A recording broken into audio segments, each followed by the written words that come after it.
지금 세계 곳곳에 기상이변이라는 말을 하면서 나타나는 현상들이 있고, 여러분도 뉴스를 통해서 보셨겠지만은 서부 유럽 지역, 독일과 벨기에와 덴마크 쪽에 이 폭우가 쏟아져서 상당한 피해를 입힌 사건이 발생했는데요.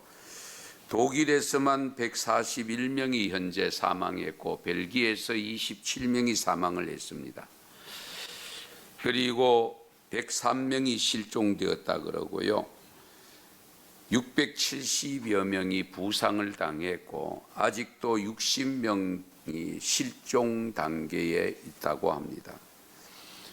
비가 어느 정도 내리느냐 이해를 도우면 독일 같은 경우에는 1년 전체 강우량의 12달을 나누어서 한 달 평균이 있잖아요. 그 한 달 평균이 하루 24시간 안에 다 쏟아졌다는 겁니다. 그 비 내린 지역에. 그러면 아마 느낌이 올 겁니다. 얼마나 많은 비가 내렸는가. 그래서 100년 만에 처음 내린 소낙비라고 합니다. 이런 경우를 우리가 게릴라식 소낙이라고 표현도 합니다마는, 이런 물폭탄이 쏟아졌는데 문제는 그렇게 달나라를 가고 화성을 탐사하고 우주 정거장을 만들고 앞으로 우주에서도 식사를 하기 쉽게 할 수 있는 그런 일들이 앞으로 발생한다라고 하는 인간들의 두뇌가 오는 비 막을 방법 없고요, 오지 않는 비 내리도록 하는 것을 할 수가 없습니다. 정작 해야 될 건 못하고 있습니다. 우주 탐사 안 해도 돼요. 그렇지 않습니까? 그는 비는 내려야 됩니다. 문제는 폭우가 문제잖아요. 많이 오는 게 문제잖아요. 또 한편으로 안 오는 건 문제잖아요. 내려야 될 때에 내리지 않는 것이 문제입니다. 이런 것을 두고 또 환경론자들은 환경오염을 자꾸 이야기하는데, 저는 늘 이야기합니다. 40일 비가 와서 노아 방주를 띄운 홍수는 기후가 오염돼서 그러냐는 겁니다. 우리가 항상 염두에 둘 것은 만물을 창조하신 하나님이 다스리고 계신다는 것을 잊어서는 안 됩니다. 그러면 왜 이런 현상이 일어날까를 우리는 기억해야 되는데, 우리는 성경 속에서 찾을 수가 있습니다. 마지막 종말의 시대가 되면 기근도 일어나고 재해가 일어난다라고 했고, 전쟁도 일어나고, 그리고 어떻게 지진도 일어나고, 사람들이 사랑이 식어지고, 이런 등등의 내용들이 성경에 그대로 기록되어 있습니다. 다만 하나님의 말씀이 하나씩 하나씩 이루어지고 있는 가운데 있습니다. 이럴 때에 우리는 어떤 신앙을 가져야 될까? 그것이 문제 아닙니까? 이럴수록 우리가 어떤 신앙을 가지고 살아야 될 것인가? 신앙생활 하기가 쉽습니까? 어렵습니까? 아마 쉽다고 표현하는 사람은 아무도 없을 겁니다. 신앙생활이 대단히 어렵습니다. 그래서 우리 대학생 선교회 세계 총재로 지냈던 빌 브라이트라고 하는 박사가 있는데, 이 빌 브라이트 박사가 이런 말을 했습니다. 신앙생활은 어려운 것이 아니라 불가능하다고 했습니다. 좀 역설적이죠. 신앙생활은 어려움을 초월해서 불가능하다. 그러면 불가능한 신앙생활을 우리는 잘못된 거가? 우리가 신앙생활을 하고 있다는 것이 문제가 뭐냐? 이분이 이렇게 주장한 이유는 참된 신앙생활의 삶은 우리 자신의 힘으로는 불가능하지만 모든 것 가능한 하나님의 능력으로 하게 된다, 그 말씀입니다. 그러니까 우리가 신앙생활을 잘 하려고 할 때에 잘하기 위해서는 하나님의 도움을 받아야 된다, 그 말씀입니다.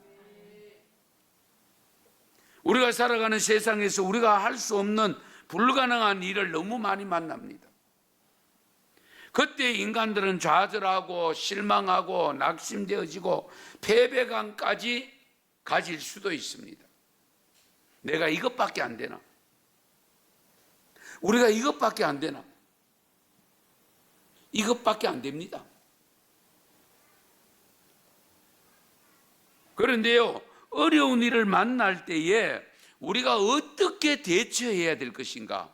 이것이 과제잖아요. 그 해답을 가르쳐 주신 내용이 오늘 본문 속에 기록되어 있는데요. 여호수아 6장 전체입니다. 전체 다 읽을 수가 없어서 7절까지만 읽었습니다. 이 내용은 많이 들어서 알고 있습니다. 모르는 분 여기에 별로 없습니다. 여러분 잘 아시는 대로 이스라엘 백성들을 430년 동안 애굽에서 종살이 하면서 유대인 족속을 만들었습니다. 하나님의 족속을 만들어서 이제 출애굽을 시켰습니다. 그리고 젖과 꿀이 흐르는 땅, 아브라함부터 약속한 그 땅에 들어가서 살도록 인도하신 겁니다. 그런데 문제는 그 젖과 꿀이 흐르는 땅에 들어갔을 때에 만나는 가장 큰 성이 여리고성입니다. 그런데 일찍이 모세가 여리고성을 탐사하러 보냈잖아요. 정탐하러 보냈잖아요. 12지파의 각 지파의 대표하면서 그래서 12명을 보냈을 때에 그들이 정탐하고 돌아온 그 여리고성에 대한 형편을 이렇게 설명합니다. 민수기 13장 28절에 보면 그러나 그 땅 그 주민은 강하고 성읍은 견고하고 심이 클 뿐 아니라 거기서 아낙 자손을 보았으며, 여기 아낙 자손을 보았다는 것을 왜 강조하고 있느냐? 이 아낙 자손이 몸집이 대단히 큰 족속입니다. 그러니까 몸집만 봐도 기가 죽는, 그러니까 이게 아낙 자손을 보았다는 것을 강조하고 있습니다. 여리고성이 이렇다 보니까 그 보고를 들었던 백성들의 마음이 간담이 녹았다고 했습니다. 그래서 낙심하면서 신명기 1장 27절을 보면 같이 읽으실까요? 장막 중에서 원망하여 이르기를 여호와께서 우리를 미워하심으로 아모리 족속의 손에 넘겨 멸하시려고 우리를 애굽 땅에서 인도하여 내셨도다. 아멘. 백성들이 그 보고를 듣고 난 다음에 이렇게 고백합니다. 하나님께서 우리를 미워하셔서 저 아낙 자손 아모리 족속에 넘겨서 우리를 멸망시키려고 이렇게 애굽으로부터 나오게 했다. 낙심입니다. 절망입니다. 교회 안에도 보면 사람의 소리가 너무 많고 사람의 소리가 크게 들릴 때가 많이 있습니다. 한국 교회 안에 문제 있는 교회 가면 전부 사람의 소리지 하나님의 소리가 들을 시간이 없어요. 듣지를 못해요. 여유를 안 줘요. 내 소리 한다고.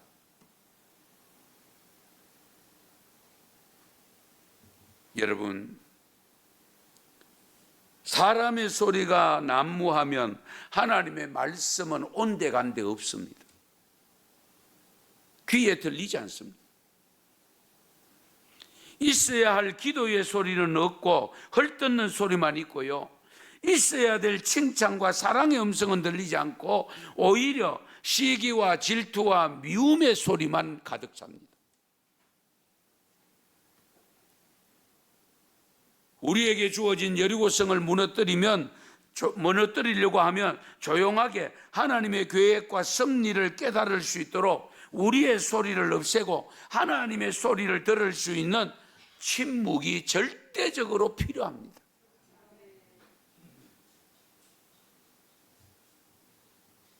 그러면 계속 침묵만 하고 있어야 됩니까? 또 이 질문이 나올 수 있습니다. 그렇지는 않습니다. 오늘 본문이 담긴 여호수아 6장 16절을 보시면 일곱째 날에 일곱 바퀴를 돌면서 너희는 외치라고 명령을 하고 있습니다. 너희는 외치라. 외칠 때가 있다는 겁니다. 언제? 결정적인 순간에. 외쳐야 할 시간에 외칠 결정적인 순간을 위해서 그동안 침묵해야 된다는 겁니다. 참는 거죠. 결정적인 순간에까지는 침묵이 금입니다. 침묵이 금입니다. 그러나 우리의 경우는 입을 다물어야 될 순간에 다물지 못하고 말을 해야 되는 순간에 또 다물어버려. 거꾸로 해버려. 그러니 문제잖아요.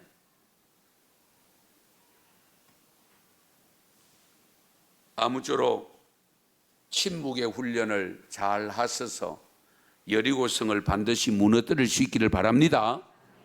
그 다음 세 번째 갖춰야 될 것이 뭐냐? 이스라엘 백성들에게 하신 하나님의 명령이 2절에서 5절 말씀인데 뭐 다른 거 없습니다. 처방입니다. 하루에 한 바퀴씩 돌고 일곱째 날에 일곱 바퀴를 돌고 양각 나팔 소리가 길게 소리가 날 때 너희들 외쳐라. 그런데요 20절에 보면 마지막까지 다 돌면서 나팔을 불고 백성들의 크게 소리를 외칠 때 비로소 성벽이 무너졌다라고 기록합니다. 이건 무엇을 의미하느냐? 순종은 끝까지 하셔야 됩니다. 한두 번 하다가 그만두면 여리고성을 절대로 무너뜨릴 수 없습니다. 마지막 순간까지 순종해야 됩니다. 여러분 성경에 한 바퀴 돌 때 10cm 무너지고 두 바퀴 돌 때 20cm 무너지고 그런 거 없잖아요. 마지막 일곱째 날에 한 바퀴 돌고 두 바퀴 돌고 일곱 바퀴를 돌고 나팔 소리가 나서 외칠 때에 무너졌습니다. 순종은 처음부터 끝까지 하셔야 됩니다. 하다가 말고 이거는 하고 저건 안 하고 그러면 안 됩니다. 내 개인의 여리고성은 나 혼자 하면 됩니다. 그러나 가정의 여리고성이 있을 때는 가족 모두가 참여해야 됩니다. 교회의 여리고성을 무너뜨리려고 하면 목사만 해서 되는 게 아니고 항종지만 해서 되는 게 아니야. 어린아이부터 시작해서 어른에게까지 모든 성도가 함께 참여해야 됩니다.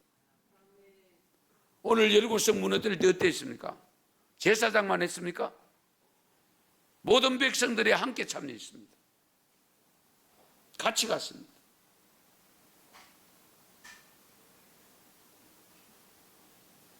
마지막까지 순종하는 것이 대단히 중요합니다.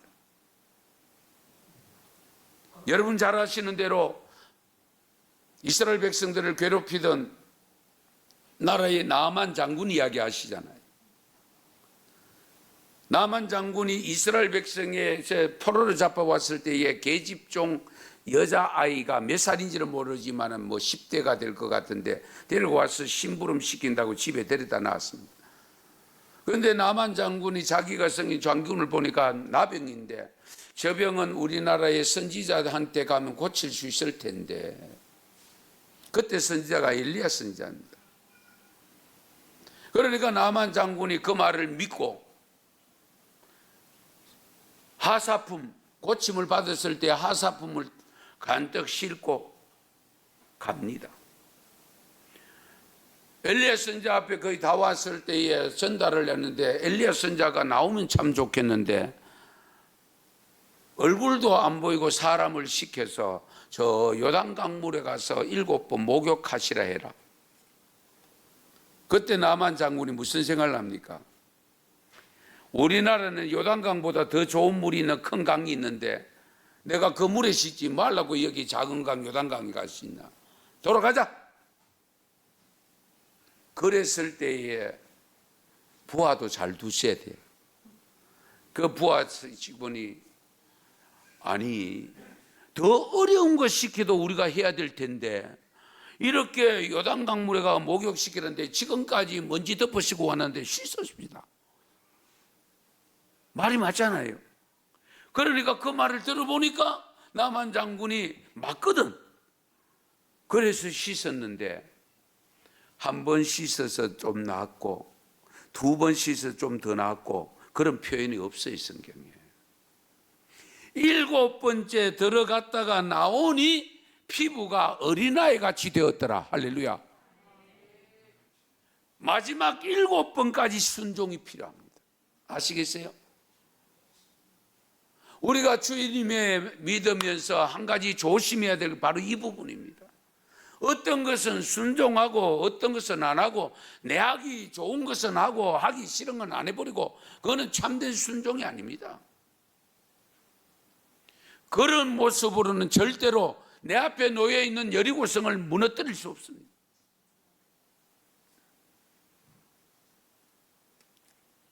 굳은 여리고성이 무너지는 데는 모든 사람이 함께 동원되어서 순종할 때, 마지막까지 순종할 때에 무너지는 겁니다. 이런 놀라운 역사를 경험하는 순종함이 있기를 축원합니다. 마지막으로 여리고성을 무너뜨리려고 하면 한 가지 더 추가해야 되는 게 뭐냐? 전적인 신뢰입니다. 믿음입니다. 여러분, 믿음의 장이라고 부르는 히브리서 11장에 보면 30절에 이렇게 말씀합니다. 믿음으로 7일 동안 여리고를 도니 성이 무너졌으며, 히브리서 기자가 기록하면서 이렇게 기록한 겁니다. 믿음으로 7일 동안 여리고를 도니 성이 무너졌다. 성이 무너진 것은 나팔 소리도 아니고 외치는 사람의 소리도 아니고 믿음이 무너뜨렸다는 겁니다. 그 믿음이 어떤 믿음이냐? 마지막까지 순종하게 하는 믿음입니다. 마지막까지. 이 여러분 대단히 중요합니다. 다른 거 다 지키는데 한 가지 못 지키면 다 지키는 것까지 묵살될 수 있습니다. 그렇잖아요. 예. 전혀 가능성이 없는 일, 이치에 맞지도 않는 일인데도 명령이 떨어지면, 하나님의 명령이 떨어지면 그냥 순종하는 겁니다. 왜? 믿음으로. 믿고. 그 말씀을 믿고 순종하는 거예요. 우리 성경 속의 믿음의 사람들이 대부분이 그렇지 않아요? 예. 야, 적과 꿀이 흐르는 땅으로 가라. 그러니까 아브라함이 무조건 떠나잖아요. 무조건 떠납니다. 그냥 순종하는 겁니다. 한번 보세요. 요셉의 같은 경우 잘 생각해 보세요. 하나님이 분명히 꿈을 주셨는데 자기에게 되어지는 일은 전혀 꿈과 상관없는 일이 이루어집니다. 그럼에도 불구하고 하나님을 믿는 믿음을 가지고 끝까지 참아냈을 때 총리가 되고, 그러면서 70명의 식솔들을 불러내려서 유대 민족을 형성하게 되잖아요. 그게 믿음의 능력입니다.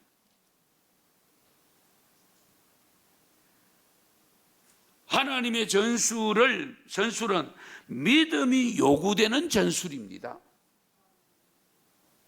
하루에 한 바퀴씩 6바퀴 돌고 7째 날에 7바퀴 도는 거 한번 생각해 보시다. 우리가 상식적으로 나누어서 돌면 하루 2바퀴 돌면 되잖아요. 그렇죠? 그럼 훨씬 쉬울 텐데 하루에 7바퀴를 다 돌려면 어쩌면 발에 물집 다 생기고 형편없을 수 있습니다. 그럼에도 불구하고 이스라엘 백성들이 말 한마디 하지 않고 돌 수 있었던 것은 그 하나님의 말씀을 믿었기 때문입니다. 믿었기 때문에 순종이 이루어지고 순종했기 때문에 성벽이 무너진 거예요. 그래서 어느 성사학자는 이런 말을 했습니다. 마지막 7째 은알의 최후의 함성, 그들이 하나님의 명령을 다 이행한 후에 외친 하나님의 최후의 함성은 하나님, 주께서 명령하신 것을 다 행하였습니다. 이제 하나님이 역사하실 차례입니다. 하나님이 하실 줄을 믿습니다. 그런 외침이었다고 해석합니다. 외침이 성을 무너지게 만든 것이 아니라 믿음이 성을 무너뜨렸다는 것, 이거 잊으면 안 됩니다. 신앙생활은 믿음에서 믿음으로 가는 여정입니다. 그래서 히브리서의 1장 7절에 보면, 로마서 1장 7절에 보면 복음에는 하나님의 의가 나타나서 믿음으로 믿음에 이르게 하나니 기록된 바 오직 의인은 믿음으로 말미암아 살리라 함과 같으니라. 믿음으로 믿음에 이르게 하나니,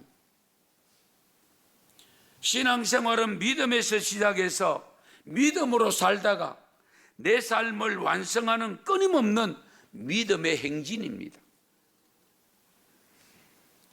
이 사실을 그 백성들에게 가르치기 위해서 이 계속된 행진을 통해서 하나님이 한 번에 무너뜨려 주신 거죠. 성도 여러분, 우리가 살아가는 세상에서 적과 꿀이 흐르는 땅에 들어가지 못하게 가로막는 여리고성이 무엇인지 그 성부터 먼저 헤아려 보시기 바랍니다. 한계가 있으면 다행이고요, 없으면 더더욱 다행이지만 제가 볼 때 없는 분 한 분도 없습니다. 있습니다. 문제는 몇 개 있느냐가 중요합니다. 그러나 몇 개가 있던 그것도 중요하지 않는 경우는 하나님의 말씀에 따라서 오늘 여리고성을 무너뜨린 4가지 종류, 이 사실을 우리가 지킬 때에 어떤 성도 무너뜨릴 수가 있습니다. 우리의 삶의 초점을 하나님께 맞춰야 됩니다. 우리가 하나님의 음성을 듣기 위해서는 침묵이 필요할 때가 있습니다. 우리는 말씀을 끝까지 온전히 순종해야 됩니다. 우리는 하나님을 전적으로 믿어야 됩니다. 신뢰해야 됩니다. 이치에 맞지 않는다고, 상식에 맞지 않아도, 시대에 맞지 않아도 하나님의 말씀이라면 믿고 순종하면 하나님은 역사하십니다. 그래서 히브리서 11장 6절 믿음장에 보면 믿음이 없이는 하나님을 기쁘시게 할 수 없다라고 잘라 말씀합니다. 우리가 하나님을 기쁘시게 하는, 하나님께 영광 돌리는 삶을 살기 위해서라도 반드시 믿음을 갖춰야 됩니다. 그 믿음. 지금 우리 앞에 놓여 있는, 내 앞에가 아니고 우리 온 세계 사람들에게 놓여 있는 코로나 팬데믹이라고 하는 여리고성, 이 성이 왜 빨리 무너지지 않을까? 우리가 깊이 헤아려야 됩니다. 우리가 이 성을 두고 하나님께서 명하신 음성을 듣고 정말로 우리의 삶에 하나님께 초점을 맞추도록 해야 됩니다. 목사들과도 대화해도 제가 대화가 안 되는 것을 느끼는 경우도 있습니다. 상대방도 저를 대할 때 그렇게 느낄 수도 있을 겁니다. 그래도 정부의 말을 들어야지, 그런 표현을 하는 것을 제가 들었습니다. 한편으로 맞는 말입니다. 그러나 우리는 젖과 꿀이 흐르는 땅에 들어갔을 때에 그 견고한 성이 어떤 성인가를 잘 판단하세요. 하나님의 약속대로만 하면, 처방대로만 하면 다치지 않고 해침을 받지 않고 무너뜨리는 승리의 기쁨을 누릴 수가 있습니다. 그런 날이 반드시 올 줄 믿습니다.